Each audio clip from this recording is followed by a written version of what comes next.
Hi everyone and welcome to Maths Today. Today we're going to have a fun day because this is the last week of term and we are going to do a couple of craft activities. Now you may choose, you can do one of them or you can do both of them or you could even do one of them a couple of different times because we're going to use them to help us with skip counting patterns. Now we have done lots of work on skip counting. I know that we can count by tens, so 10, 20, 30, 40, 50, 60, 70, 80, 90, 100. We've counted by fives, we've counted by twos, and I know some people have even thought of some patterns on their own. So one of the people in my grade's been counting by fours. What we're going to do today is two craft activities to help us with some new different patterns. And instead of just choosing an easy one like counting by fives or counting by tens, I want you to try and think of a different one. So you might count by threes, you might count by fours, you might count by sevens. Okay, it's to see how far we can go and how super smart we are. So, first activity that we're going to do is a counting maze. And for this activity, you are going to need some string or some wool, a paper plate, a texture, and a little bit of sticky tape. You are also going to have to get a grown-up to help you because we need to put holes around the edge of the plate. It needs to have 10 holes around the plate. And here's my one, and you can see I've got some holes here. And you could use a hole punch if you had one, but I did not have one at home. So I actually just used my pen and popped the end through and made a hole. Okay, the holes don't have to be that big. They're just for putting our string through. All right, so I've got 10 holes around, just like that. Okay, can you see the 10 holes? All right, next step. You need to choose what you're going to count by. And I'm going to have a little bit of a challenge for you. I'm going to count by threes on this one. So in the middle of my plate, I'm going to write counting by threes. Counting by threes. All right, and you can copy that. Or if you're counting by fours, you can count by fours. If you're counting by twos, you can count by twos. It's up to you. And then we're going to write the numbers around the outside without counting. However, we're not going to put them in order. They have to be mixed and jumbled up because it's a maze. So you might actually want your grown-up to help you with this. If you've chosen a tricky pattern, then you might want your grown-up to do it because you might not actually know how to count by threes. I'm going to show you. So we're going to have 10 holes, so we have to have 10 numbers. And I'm going to count 3, 6, 9, 12, 15, 18, 21, 24, 27, 30. And I've written them on my whiteboard. So you could get your grown-up to do that, or you could just copy mine, okay? And then I'm going to take those numbers and I'm going to write them around my plate, but I'm not going to put them in order. So I'm not just going to go 3, 6, 9, 12. I'm going to change it up. So I'm going to put the 3 at the top, and then I'm going to put the 6 over here, and the 9 over here. So I'm putting a number next to each hole. Can you see? So the 3's next to that hole, 6 was down here, 9 was down here. And then I'm going to keep going. 12, 15, 18, 21, 3, 6, 9, 12, 15, 21, 24, 27, 30. And I'm going to double check now. So here's my board. And each time I see a number, I'm going to wipe it off. So I've got a 3. So I can wipe that off. And my next number there is a 15, 12, 27, 6, 24, 21, 9, 18, 30. So I know that all the numbers that my grown-up helped me write, I've got on my plate. All right, last step to make it a maze. You're going to get your piece of string.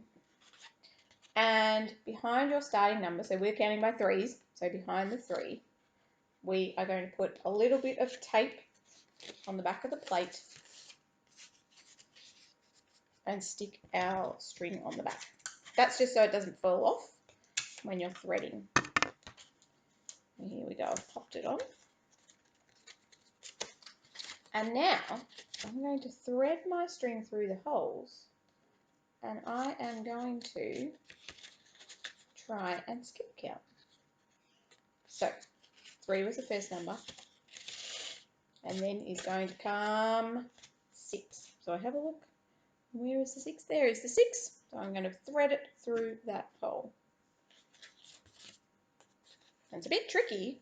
It's good for your fine motor as well. There we go. Pop it through. Oh, it doesn't want to go through that hole. There we go. And then what would be my next number? 3, 6, 9. So I come from the back through the number 9 hole. It's a nice big hole. My goodness, it's stuck on my fingernail.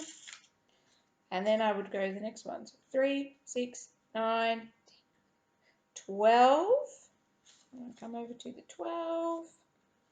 And I keep going until I have got to the end of my skip counting maze. Until it's all finished. Okay. It's just a fun way to help you to learn some different patterns. And you might even get your grown-ups to make some different counting patterns on here, and then you can follow the maze and try and work it out. Or you might do it the other way around, where you put the skip counting pattern on, and then you try and get your grown-up to find the end of the maze and see if they know how to skip count. Okay, so that's activity number 1. And of course you can make it for lots of different ones. So you might make one, you might start with an easy one, counting by 10s, and then you might do one counting by 5s, and then you might try a super tricky one like counting by 3s, just for a challenge. All right, activity number 2 is a little bit easier but more fun. And we're going to make a skip counting kite. So you will need a piece of paper. You will need string again. You'll need sticky tape again.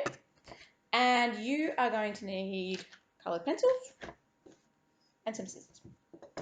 So step number 1, to make a kite, we need a diamond. I don't have a diamond shape on here, so I'm going to fold it and make it. So I'm going to take that top corner, fold it down to the edge here, squish it down on the table so it's flat, and then you can see we have a triangle and we have a rectangle. And all we do is cut the rectangle off the bottom.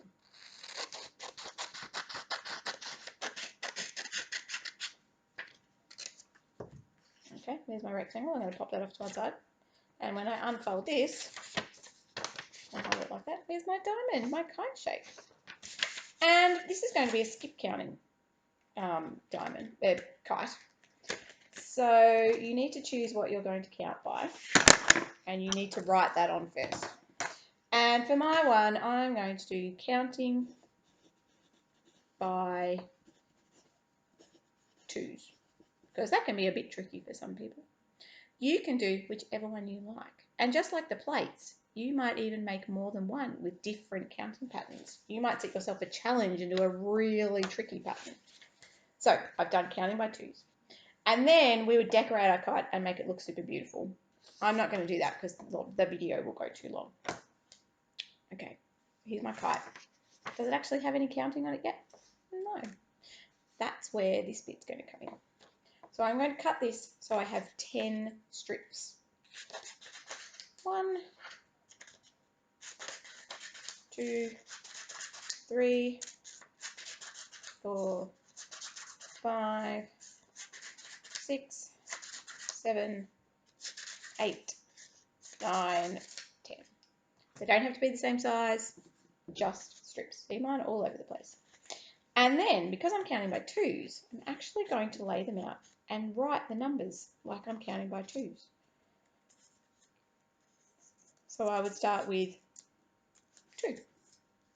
And then what would come next? 4, that's right. And then what would come next? 6, 8, 10, 12. So 2, 4, 6, 8, 10,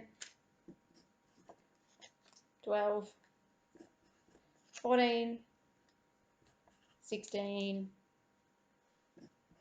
18, and we're going to finish at 20 because we only need 10, 20. And then it's simply a matter of this. Here is my string. First of all, I'm going to get a little bit of tape,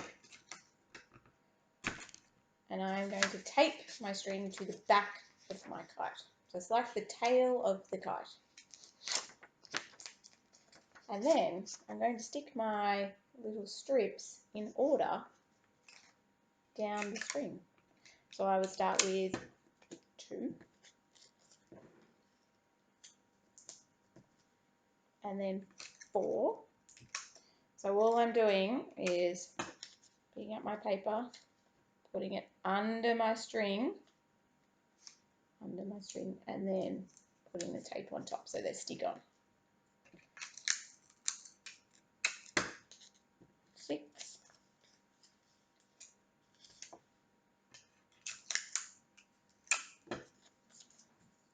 8,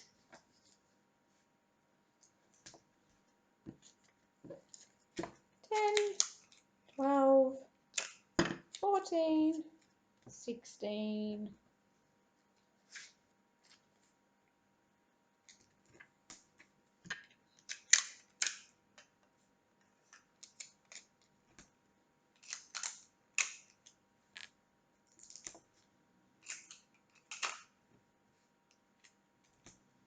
and the last 2, 18, and 20. And then when I hold it up, I have got my own skip counting kite. Ta-da! So it's counting by 2s, which I know because it says on the kite, and then 2, 4, 6, 8, 10, 12, 14, 16, 18, 20. And again, you can make more than one kite. You might do a simple one that you know really well, and then you might do one that you find a bit tricky, and then you might try and do a challenge one. Hope you have great fun with it.